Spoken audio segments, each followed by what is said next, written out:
Relay output simulation. We use a light to indicate the relay output status. Firstly, we check the wiring. Set the function F300. F300 is to set the function for relay output. 300 set to 1. It means to simulate a fault during the running. Okay, press run.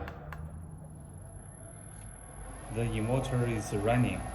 Now we give a fault signal. The inverter display ESP alarm. The light is on.